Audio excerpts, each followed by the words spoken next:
In my last video about the Montego Bay Perimeter Road, I focused on the Montego Bay bypass segment of the project. Today, I will be focusing on the Long Hill bypass. I will also be sharing updates with you. This is episode 23 of the Developments in Montego Bay series. If you enjoy these types of videos, don't forget to like, subscribe, comment, and share. Now let's get into it. Did you know that the Montego Bay Perimeter Road project is basically a part of the Highway 2000 project? There are two phases of the Highway 2000 project, and each phase is divided into sections.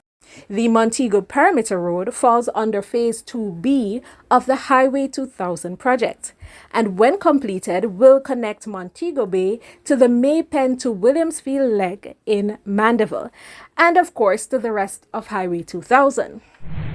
So we are starting at Montego Bay going south to Montpelier, and then we expect to continue that project further south by Santa Cruz, back up to Spur Tree, and then all the way back around to Williamsfield, which will tie back to the rest of Highway 2000 project.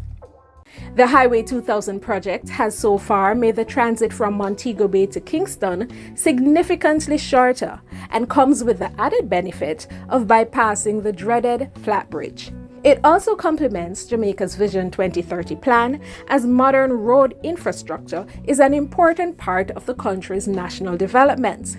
With the Montego Bay Perimeter Road, we will be able to drive from Montego Bay to Kingston via the completed Highway 2000 project.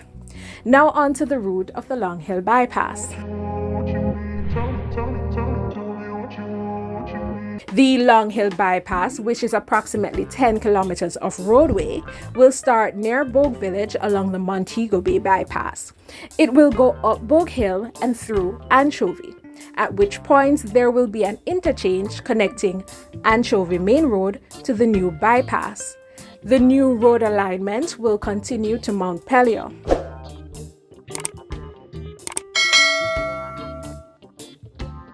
The Long Hill bypass will cut out the dreaded Long Hill Road that suffers from heavy traffic congestion.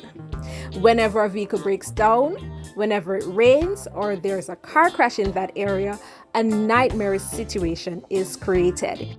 You can be trapped for up to 3 to 4 hours in traffic. The road is narrow and the situation is compounded by a steep gorge on one side of the road that makes it even more treacherous. Road users have been calling for an alternate route for years, especially since it's the main road connecting St. James with Westmoreland and St. Elizabeth. Can't wait for that start. Can't wait.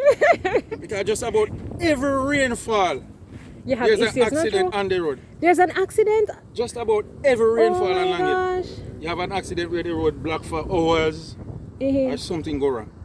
I can't wait. The creation of the bypass will create a safer and less congested alternative. It's a good thing. Can't wait until it finish though. Well, want to start to.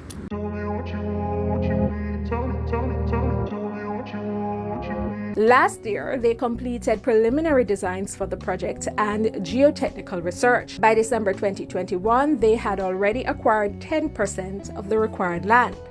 For this year, 2022 to 2023, they have earmarked funds to complete the design process already started, complete surveys, acquire half of the land they will need to complete the project, and plant 10 hectares of trees. Are you looking forward to the project? Let me know in the comments. If you want to learn more about the route for the Montego Bay bypass leg of the project, watch this next video. I will see you over there. Remember to hit the like button before you move on.